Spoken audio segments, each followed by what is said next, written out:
We learned on 9/11 and again with the Christmas Day bomber that we cannot wait to act until terror plots reach our shores. Pushing our borders out gives the nation's security professionals the time and space to interdict plots before they reach the homeland.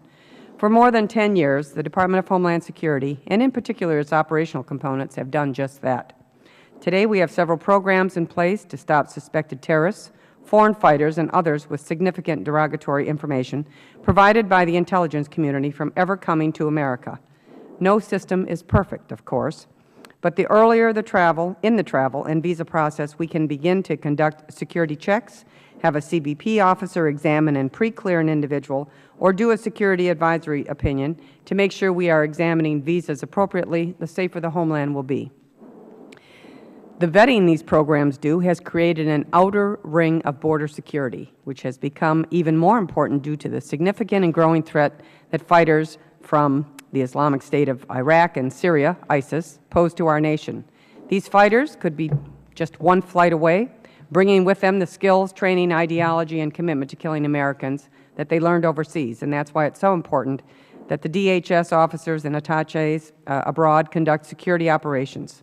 Today, the DHS has a large footprint overseas with more than 1,800 people stationed in 77 foreign countries across the globe. And I certainly understand that the posting of DHS personnel overseas is both a cumbersome process with significant cost. In many cases, it costs more than $500,000 per person each year. Space is limited at many consulates and embassies overseas, so it's incumbent on the Department to use and to constantly update its risk-based approach so that the American people are getting good security value for the expense.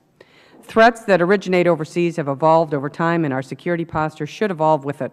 DHS should constantly reevaluate the location and their officers to ensure that we have our men and women in the right countries. Additionally, if we can do some of the screening and vetting work here at home, we should. And when the security of the homeland requires the Department to have officers overseas, we need to maximize their use to cover multiple countries within their respective issue areas, as well as ensure their personal safety. And to that end, we are glad to see that in many cases the DHS utilizes a regional model, where its attaches are covering several nearby countries to make sure the Department's investigations are being properly supported overseas. We are also pleased that where we have the Visa Security Program officers overseas, we have the Patriot Program that examines the totality of data on ESTA and visa applications. However, this program is limited to just those posts where visa security units are in place. Despite the Visa Security Program's proven security value and robust congressional support, this program has not been expanded to all high-risk posts overseas. And no issue has kept CBP leadership busier over the past few years than pre-clearance operations. Failure to properly consult with stakeholders and the Congress and other process fouls on pre-clearance expansion caused a great deal of consternation on Capitol Hill and in this committee.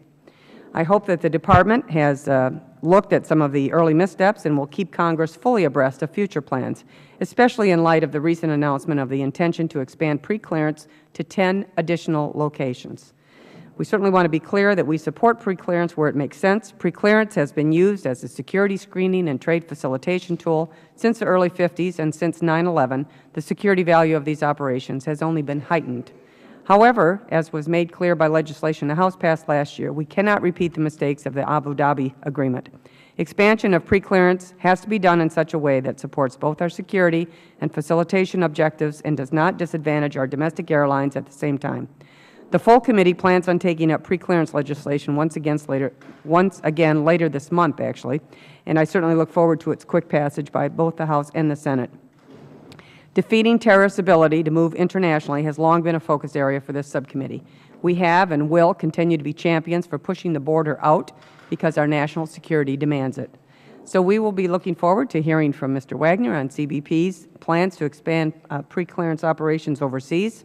We are also interested in hearing more about the work that the DHS led vetted units that work throughout the world, including Central America, to help better capacity of law enforcement, to build the capacity of law enforcement, and to help lead to better conditions to reduce migration into the United States. Our enemies are intent on attacking our country and are actively seeking to avoid our countermeasures. We must be one step ahead instead of constantly reacting to their latest attack. DHS's presence overseas is a crucial part of the outer ring of border security and provides many opportunities to break up plots early in the travel and visa cycle. And the purpose, again, of this hearing is to make sure that DHS and the government as a whole are taking full advantage of every tool in our toolkit to limit terrorist mobility as far from our shores as possible and to ensure that limited taxpayer funds are used as effectively as possible. Again, I thank the witnesses for being here this morning. We look forward to all of your testimony. And at this time, the Chair now recognizes the ranking member of the subcommittee, the gentleman from Texas, Mr. Vila.